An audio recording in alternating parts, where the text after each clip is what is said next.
En el programa hablaban que era más difícil lograrnos perdonar a nosotros que perdonar al otro, porque perdonar al otro pues implica decir, ay, yo soy muy bueno, te voy a perdonar a ti, casi casi te voy a hacer el favor, ¿no?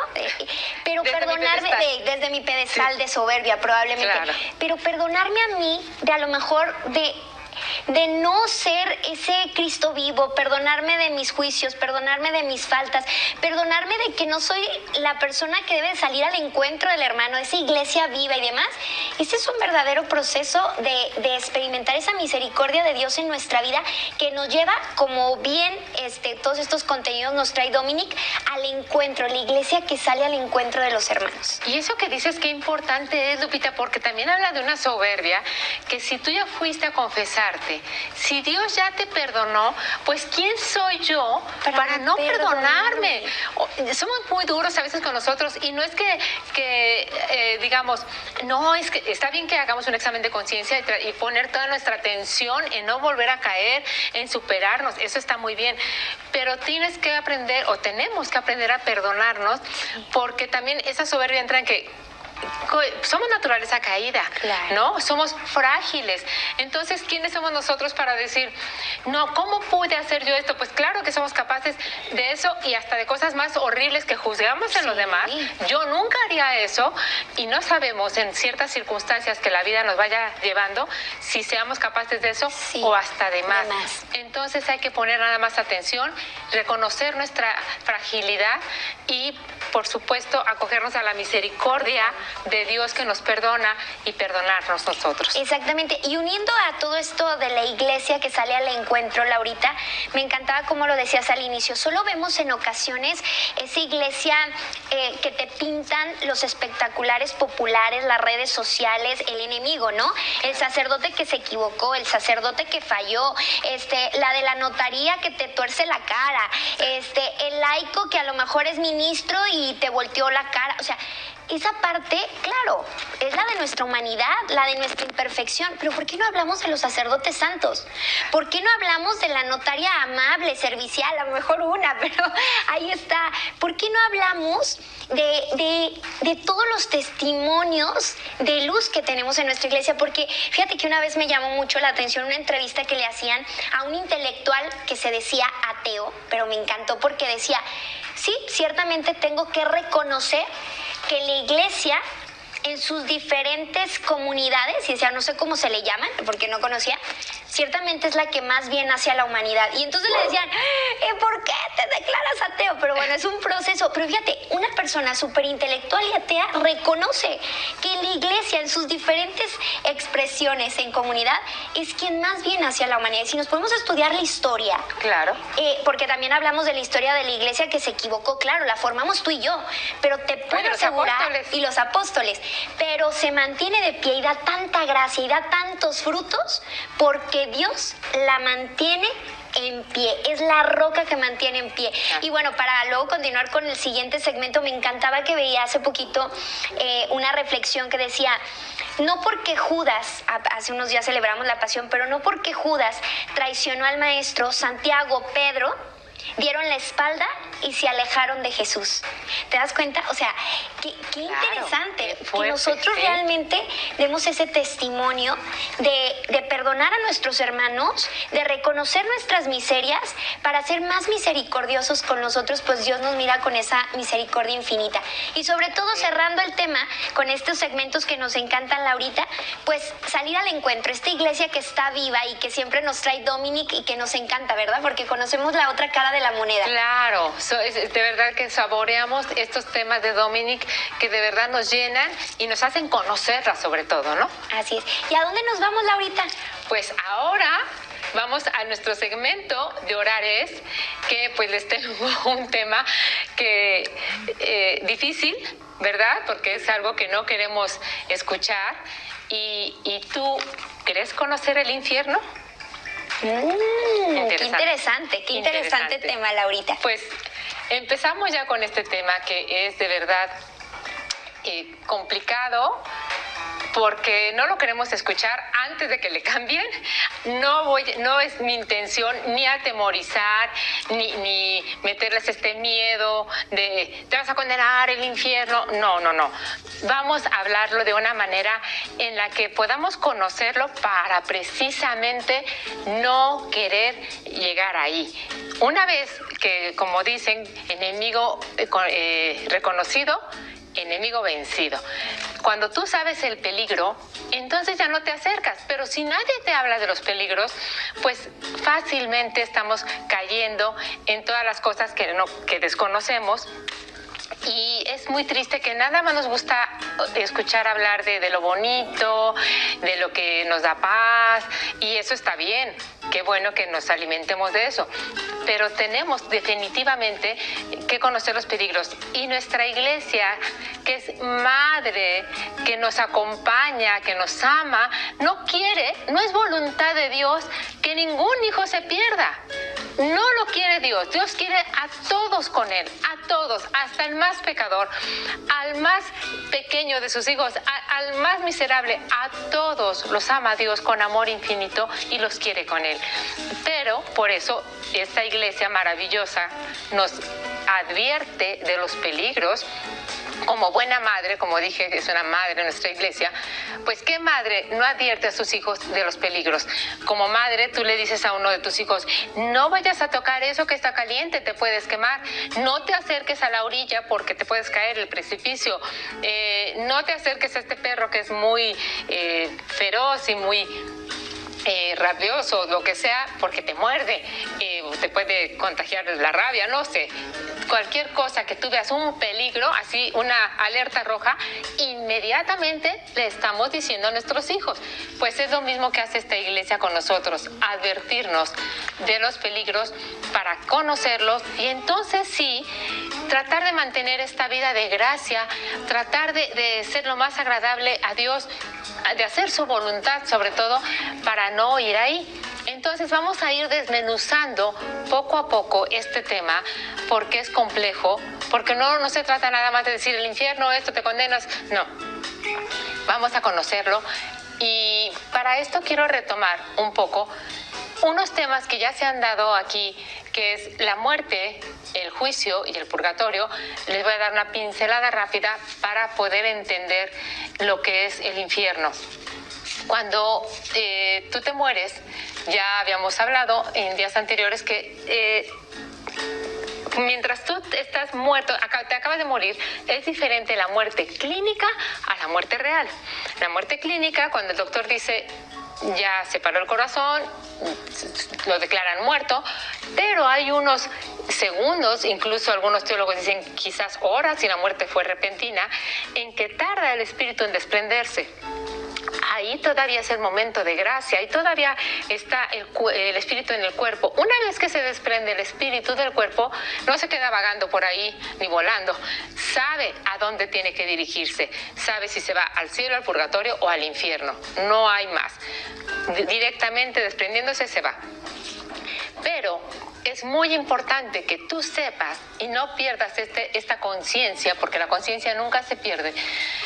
Y recuerdes lo que decía, por ejemplo, el padre Jorge Loring, muy importante. Si tú te encuentras en estado de pecado mortal y no sabes ni el día ni la hora porque no la conocemos, no sabes si hoy estás muy sano y saliendo te atropellan y te mueres, pues a lo mejor estabas en pecado mortal.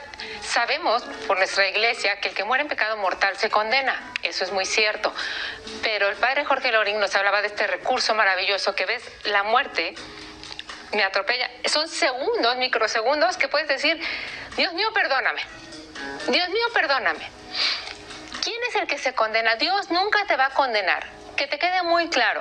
Dios no condena a nadie. Te condenas tú al rechazar la misericordia de Dios. Hoy día de la divina misericordia, acuérdate de eso.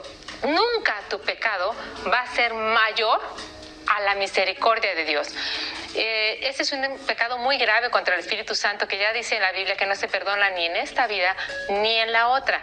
Entonces, abusados a recordar esto siempre, porque como dije, una vez que te mueres, si lo sabes, lo vas a recordar Ahí el enemigo va a meter muchas trampas para hacerte creer que no tienes misericordia, que no tienes perdón. Te va a hacer ver la negrura de tu alma, lo más malo, las veces que actuaste con tanta malicia. Todos esos ataques los vas a recibir, es el último ataque del demonio por tu alma. Hay que estar preparados y decir: no lo merezco. ¿Quién merece el cielo? Nadie. Lo merecemos por la gracia de Dios, porque Dios mandó a su Hijo a salvarnos, y una sola gota de Cristo hubiera sido suficiente para salvar a toda la humanidad, y la derramó toda, no solamente una gota. Dios no se queda corto. Jesús vino a salvarnos y derramó toda su sangre. Tenlo presente, y entonces ese recurso, y te voy a poner un ejemplo rápido que ya lo he mencionado también aquí, pero es importante recordarlo. El santo cura de Ars un día también platicaba que estaba ante una multitud y llegó una señora desesperada: por favor, padre, por favor, pero no lograba llegar ante él por tanta multitud que tenía, porque su esposo se acababa de suicidar de un puente al río, y sabía ella que estaba en pecado mortal. Entonces quería llegar con el cura para decirle que su esposo se acababa de suicidar y que seguramente se había condenado. Y el cura de Ars, que tenía muchos dones, sabía que estaba esta persona que no podía llegar a él, y nada más le grita: no se condenó. Entre el puente y el río estaba la gracia de Dios. No se condenó. Así que no podemos ni condenar ni santificar a nadie en vida. No podemos decir: esta persona vivía con no sé quién en pecado, está en pecado mortal, se murió y se condenó. No, siempre hay que ofrecerles misas a todos los que se mueren.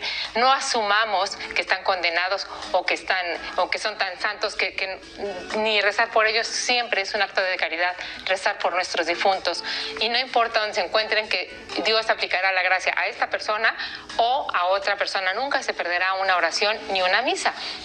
Bueno, entendiendo ya esto, que puede ser este juicio, ya dijimos, ya sabe el alma dónde va. Bueno, asumiendo que rechazó la gracia de Dios y que no quiso saber nada de él, y por su voluntad y su libre albedrío lo rechaza, se condena. Entonces sí, nuestra iglesia nos habla, fíjate muy bien lo que te voy a decir, habla 45 veces, 70 veces del infierno en la Biblia. 45 lo mencionan en el Antiguo Testamento y 25 veces en los Evangelios.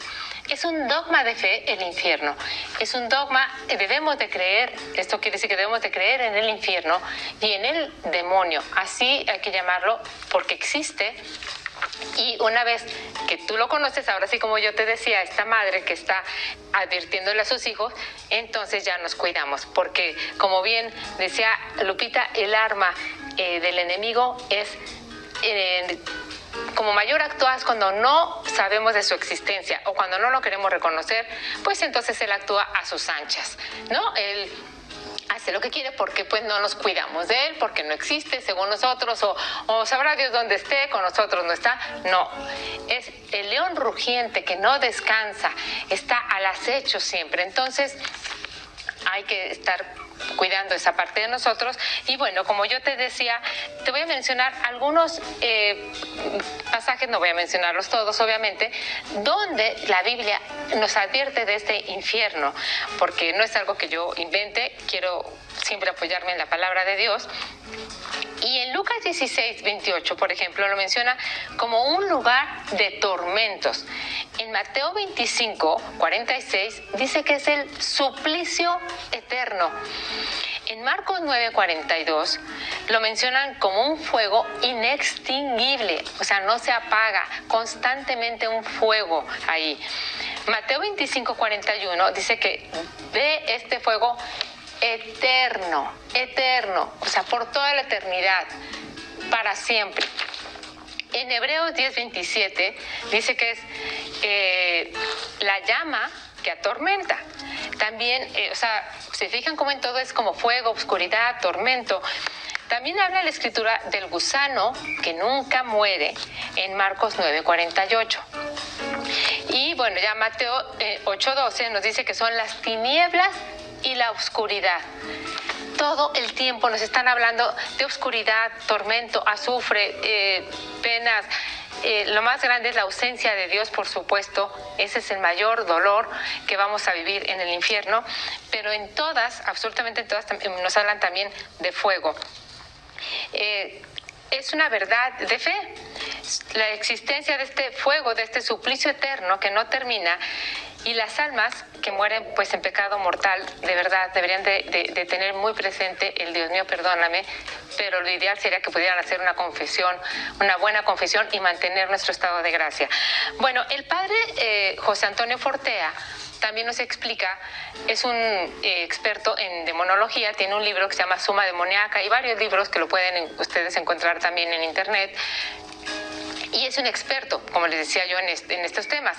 El magisterio de la Iglesia, por supuesto que nos habla de que es un fuego, como ya lo dijimos en la Biblia, un fuego, el fuego que no termina, el gusano que roe constantemente, y todos estos términos que usa la Biblia, pero no desmenuza bien el magisterio, o no explica muy bien cómo sería esta clase de fuego, por lo que el padre José Antonio Fortea nos dice que sí es un fuego que quema, aunque seamos espíritu. A ver, ¿cómo, Laura?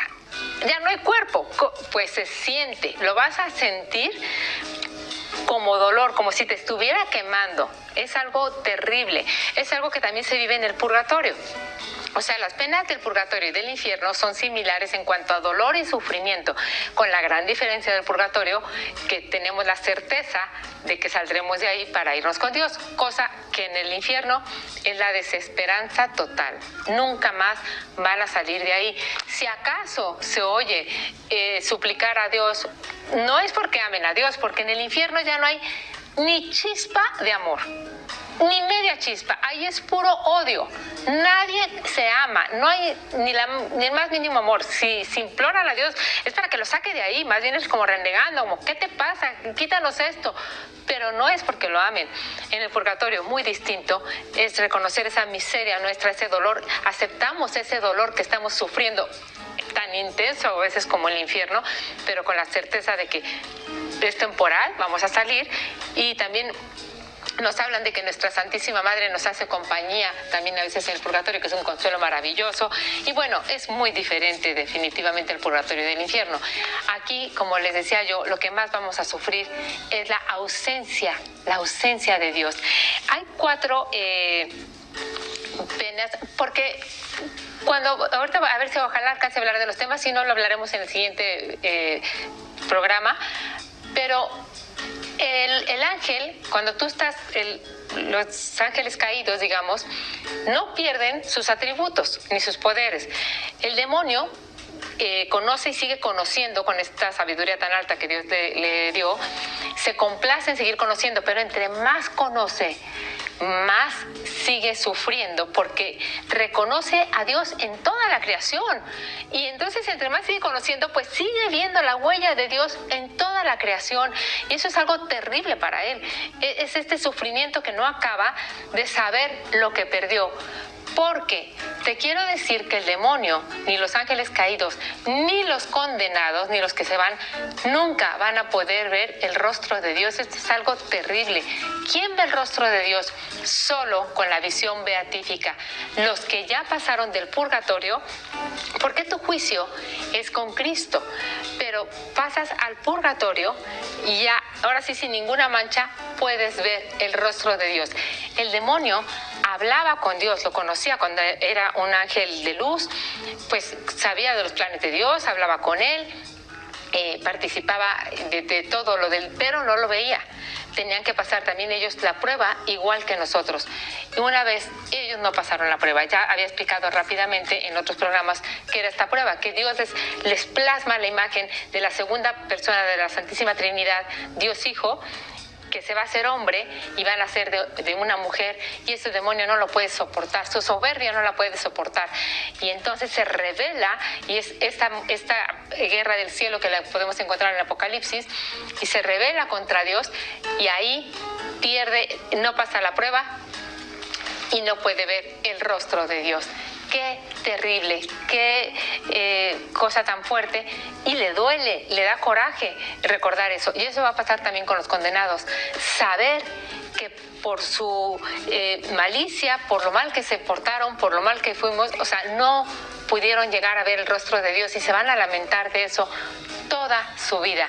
Hay unas penas muy específicas en el infierno que yo creo que ya las voy a mencionar en el siguiente segmento, porque quiero que les queden muy claras cada una, tanto lo que dice nuestro magisterio como lo que dicen algunas visiones como de Santa Faustina y algunos otros santos como el Padre Pío, que Dios les ha permitido ver el infierno. Y son cosas muy fuertes de las que hablaremos la siguiente vez, pero ahorita quería darles esta pincelada para que los que nos estén escuchando sepan este recurso del Dios mío, perdóname, y ninguna alma se pierda. Que Dios los bendiga. Laurita, muchísimas gracias por este segmento. Como ya les decía, los segmentos de Laurita son segmentos que nos ayudan a crecer y conocer en nuestra espiritualidad. Y claro, son temas súper extensos que se tienen que dividir en varias partes. Así es que esperen el siguiente programa porque habrá la segunda parte de ¿crees que existe el infierno? Y yo creo que esta es la trampa del enemigo, ¿no? Hacernos creer que no existe. Me hacía recordar mucho, Laurita, una frase de un santo que decía que el bien imaginado es aburrido, pero vivido es el cielo mismo. El mal imaginado es divertidísimo, pero vivido es el infierno mismo. Estoy convencida que desde esta vida terrenal vamos viviendo este cielo, vamos dando esos pincelados del cielo, o al contrario, vamos viviendo este infierno, porque justamente el infierno tiene que ver con esa ausencia de la presencia de Dios en nuestra vida, pero aún se me hace más fuerte que en la vida terrenal tú elijas no estar lejos de Dios, o sea, y estar en las tinieblas, porque al final lo vas construyendo desde esta vida terrenal. Claro que en la vida eterna pues te quedas por siempre. Escucha esto, es que la eternidad es una palabra que tiene eco, claro. Por siempre contemplando la divinidad de Jesús, que es justamente que tu alma descanse en la paz y en el infinito amor de Dios. Fíjate nomás qué chulada. O que tu alma esté en las tinieblas por siempre. Fíjate que a mí me hacía recordar mucho una monjita del colegio, que por cierto las amo y les mando un saludo muy especial. Yo amé estar en ese colegio de monjitas. Como manera de representarnos el cielo y el infierno, nos decía, a ver, ¿a qué más le tienen miedo o favor, no? Yo en mi caso les voy a proyectar los gatos. Ay, no, ¿a poco? Así me dan ansia. Y ahora me va a decir, Lupita, yo amo a los gatos. Bueno, pues a mí me dan un poquito de ansia. O bueno, vamos a poner las ratas, las cucarachas, o no sé, la oscuridad. Bueno, pues el infierno es como estar en un cuarto rodeada de gatos, de oscuridad, de lo que sea. Y claro que dices, oh, caramba, pero es más allá de eso. O sea, es una manera como de ilustrarlo.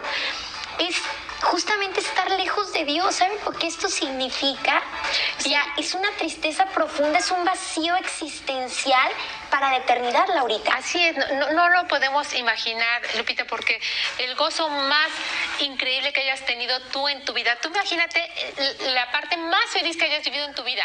Imagina esa parte, ahora potencialízalo a 1,000 millones, a 10,000 millones. O sea, es un gozo sin límite, es una alegría sin límite. No podemos imaginarnos eso, estar en la presencia de Dios, ¿no? Así es, Laurita, pero la misericordia de Dios y su amor siempre va a ser más grande que las acechanzas del enemigo. Claro. Así es que a tener fe y tener esperanza de construir el cielo desde aquí. Exacto. En la tierra. ¿Y qué te parece, Laurita?